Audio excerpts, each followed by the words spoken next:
So you probably know since you're watching this that the Nintendo Switch 2 launched June 5th. I was out of the country for a while in a much needed vacation and had to wait a while to get my hands on mine. So if you weren't able to get one for yourself, or maybe you did and you want to check mine out with me, then let's dive in and check it out.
If you like the videos I make, give the video a like, share with a friend, and consider subscribing.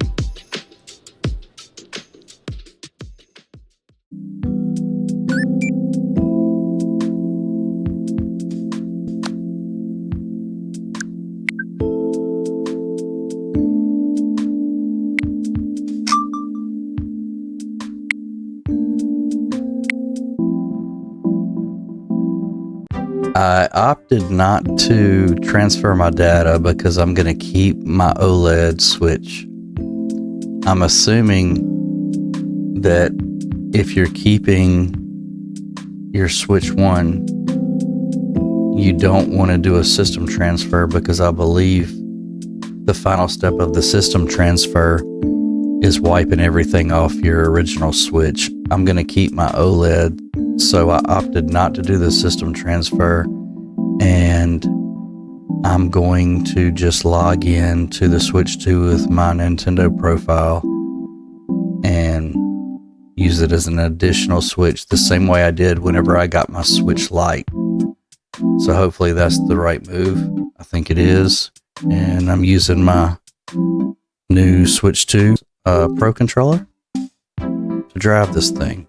So I just added my profile to this system, and I'm gonna skip the parental controls. I don't have an Express micro SD card yet, so we'll skip that. And we're going home for the first time.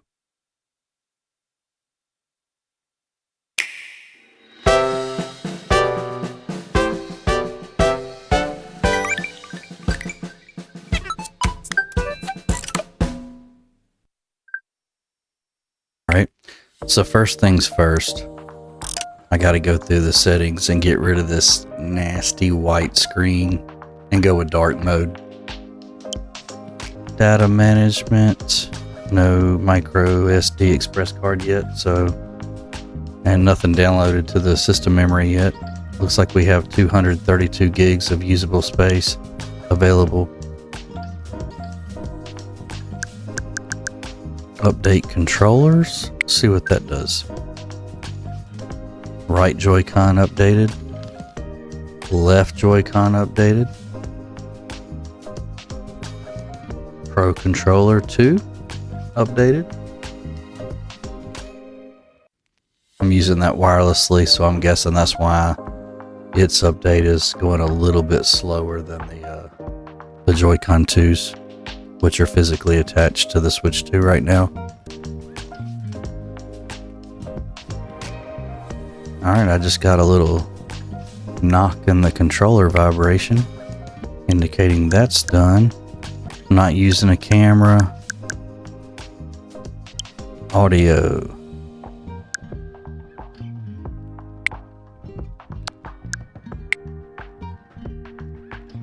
I'll just leave that on auto, I guess.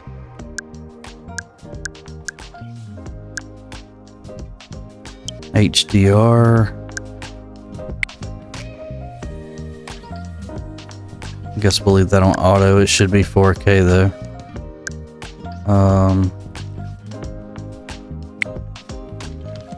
Yep, and it is 60 Hertz. Outputting HDR. Auto low latency mode and 120 Hertz is toggled on. HDR, we're going to do compatible software only, so that non-HDR content doesn't appear to be washed out and way too bright. So we'll adjust this.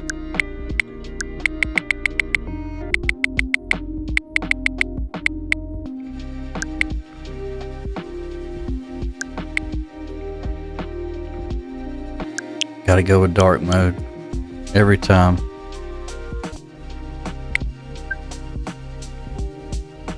System's up to date. Dock's up to date. We want to show the battery percentage.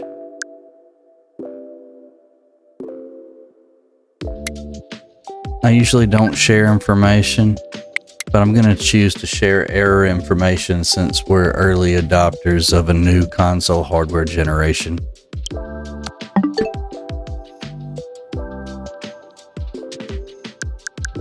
Alright, so the GL and GR buttons are the new back buttons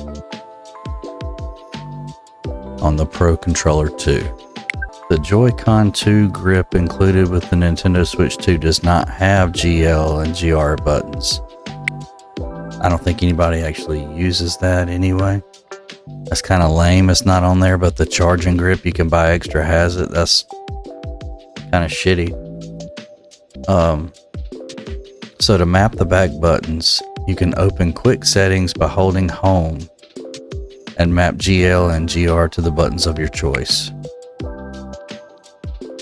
After creating mapping for a game, those settings will be linked to the active user. The next time that user plays that game, their saved mapping will be loaded too. Alright, that's easy enough. Okay, so I've logged in. Here is the new eShop home screen. I have the code included with the Switch 2 for Mario Kart World. I'll redeem that shortly and get it downloading. Okay, so I just entered my redemption code to download Mario Kart World, and I was greeted with a message that said a virtual game card for the game had been added. And this screen, sticking with tradition, we're gonna have to download Fast Fusion because when Switch 1 launched, I got the Switch at launch and I had to download Fast RMX. So let's go ahead and grab it too. I'll check out the trailer real quick.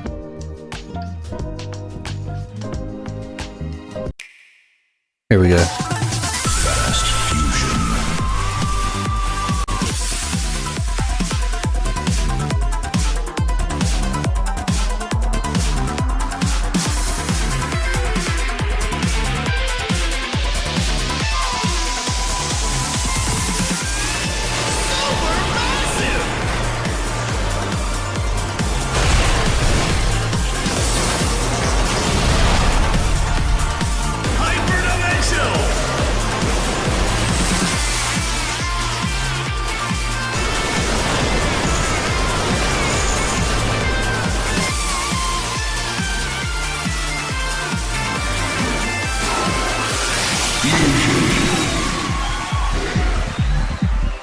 It's only 15 bucks.